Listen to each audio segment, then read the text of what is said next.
Worst persons in the world. The bronze to the Hannity. On Tuesday, the Senate Republican Communications Center issued a press release incorrectly tracking the growth of the stimulus plan. A Fox Noise meat puppet read it almost verbatim on the air, complete with a typo from the press release. Now Hannity's done the same thing on the radio, claimed he discovered it in the pile of propaganda they pass through him every day like foie gras through a goose. The runner-up is Billo the Clown. Billo the scared clown, apparently, rattled enough by the backlash from his having compared correspondent Helen Thomas to a witch to open his show last night with an elaborate self-defense of his snotty remarks about her, and then do 2 more segments on it later. The Bill O'Reilly Show, about Bill O'Reilly. Tuesday, he said at Thomas's question at the presidential news conference, "It's like the Wicked Witch of the East.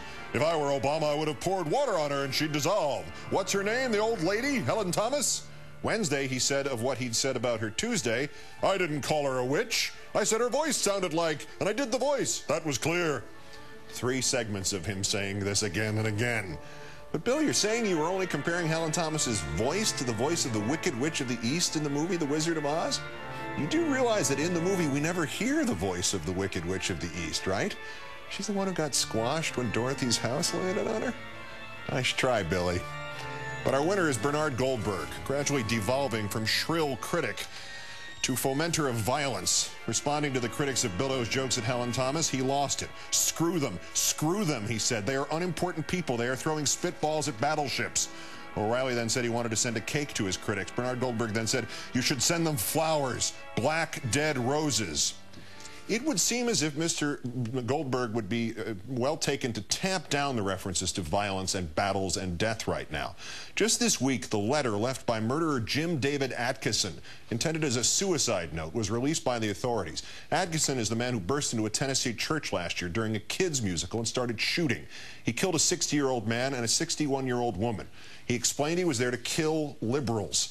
In the previously unrevealed note, Atkinson had written in part, "This was a symbolic killing.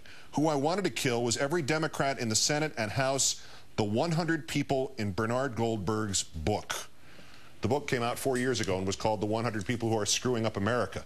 Goldberg included Jimmy Carter and Al Gore, Anna Nicole Smith and Ken Lay, Michael Savage and Phil Donahue.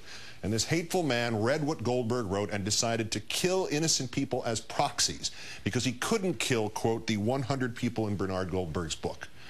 None of us at any end of the political spectrum can be responsible for what the ultimately hateful or the deranged wrongly infer from our work. But the same week it is revealed that this terrorist was partially inspired by Bernard Goldberg.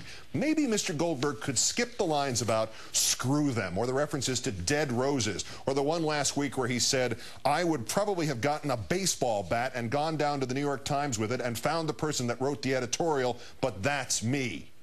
Wait till Monday until you give the next Jim David Atkinson something to work with, sir. Bernard Goldberg, today's worst person in the world.